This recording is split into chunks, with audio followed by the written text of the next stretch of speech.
Hi, y'all. Jennifer Leday here with quick tips for women who want to live and lead by choice, not by chance.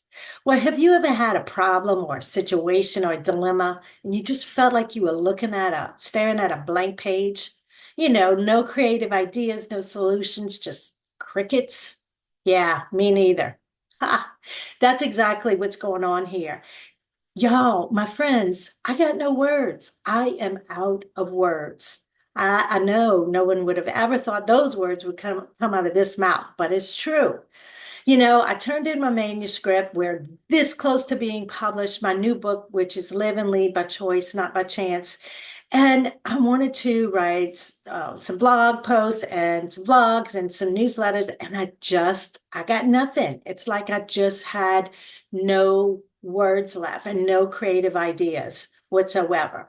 But the thing is, when you feel like you're just staring at a blank page and the ideas aren't flowing, the idea is not to push harder. I know that's what we automatically want to do. We want to push harder. But really, the better thing to do would be to get a way to step back in order to jumpstart your creativity. So I have four ideas that work for me to help you to get those gears turning again when you're out of ideas. So my first go-to thing that I love to do is to go for a walk. And I know you're probably thinking, Jen, ain't nobody got time for that. I got problems to solve. I know, boo. I know. Trust me on this one.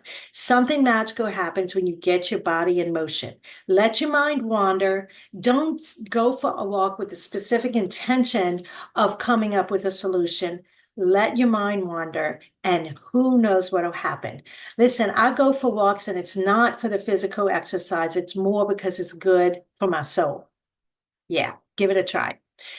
Another good thing that I like to do is to get engaged and get involved in some other kind of creative activity. Rather than sit around and boudet, which is Cajun for pouting, okay, because I didn't have any ideas, I got cooking. Literally, I got cooking. Cooking is one of my favorite creative expressions. I got into the kitchen and I created some pretty yummy grub, if I do say so. Can you say bacon wrapped goat cheese stuffed dates? Yeah, for my book club, that was a big hit. Let me just tell you. I also embarked on a new project because I treated myself. I dangled this incentive, this carrot in front of me, saying that if by the time I finished my book, I was going to create a she shed.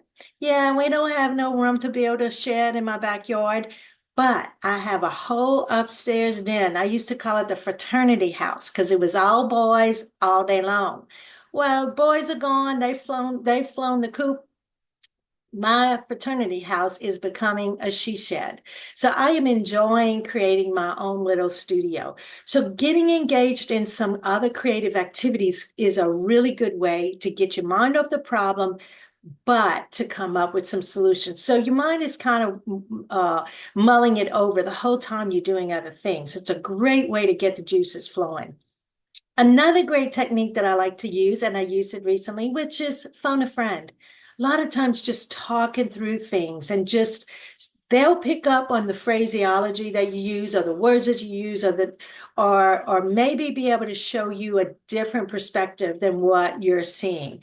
That's when a great coach comes in or mentor as well.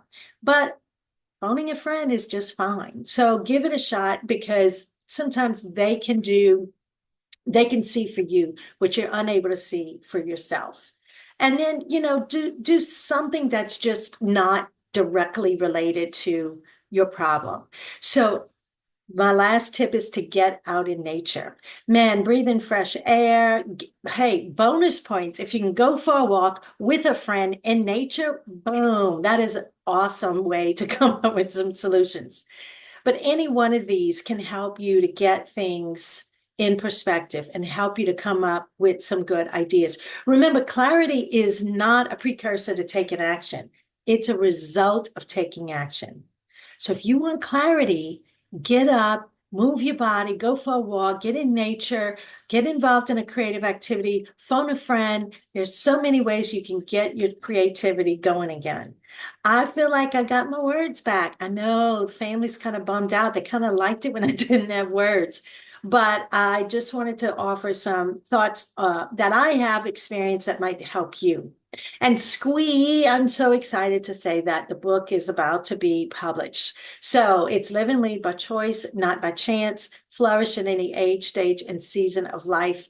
Um, it's going to be launching in November, so stay tuned. If you can be on my launch team, so much the better. I'd love to have your support. I'd love it if you'd purchase it and then write a review so that that helps other people to find my book and to see it and to see that other people are recommending it. So find me everything, whether it's videos, vlogs, blogs, newsletters, whatever resonates with you, and my website, which is jenniferledet.com. It's LEDET.com. And until next time, remember, y'all, to live and lead by choice, not by chance.